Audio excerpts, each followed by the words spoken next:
Finally stranger things season 5 volume 1 అయితే చూసేసా. Total 4 episodes almost 4.5 hours ఉంటుంది. Netflix లో తెలుగులో కూడా స్ట్రీమ్ అవుతుంది. ఇంక ఈ సిరీస్ చూసాక నాకు ఎలా అనిపించిందంటే చెప్పేదేముంది, అదిరిపోయింది. చాలా బాగా నచ్చింది నాకైతే. Hello welcome to my channel nomadic cinema. ఇందులో కథ చాలా సింపుల్గా ఉంటుంది.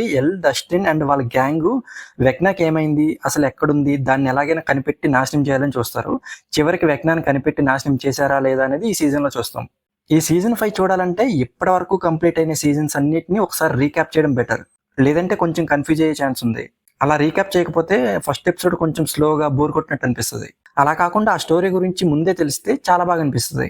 నాకైతే ఫస్ట్ ఎపిసోడ్ నుంచి లాస్ట్ ఎపిసోడ్ వరకు చాలా బాగా నచ్చింది. ఆ లాస్ట్ లో వచ్చే క్లైమాక్స్ ఎండింగ్ మాత్రం అందరికీ చాలా సర్ప్రైజ్ అయితే ఇస్తుంది. ఈ క్లైమాక్స్ చూస్తే అర్థమైపోతుంది నెక్స్ట్ వచ్చే ఎపిసోడ్స్ ఏ రేంజ్ లో ఉండబోతున్నాయి అని.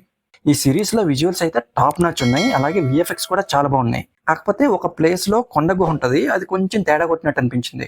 ఇంకా యాక్టర్స్ అందరు కూడా చాలా బాగా చేశారు. అలాగే బీజిఎం కూడా చాలా బాగుంది. ఇంకా ఓవరాల్ గా ఈ సిరీస్ గురించి చెప్పాలంటే అస్సలు మిస్ అవ్వద్దు. 4.5 అవర్స్ టైం స్పెండ్ చేసినా ఎక్కడ మీరు డిసప్పాయింట్ అవ్వరు. నేనైతే December 25th కోసం ఫుల్ వెయిటింగ్. ఎందుకంటే నెక్స్ట్ వాల్యూమ్ అప్పుడే రిలీజ్ అవుతుంది కాబట్టి.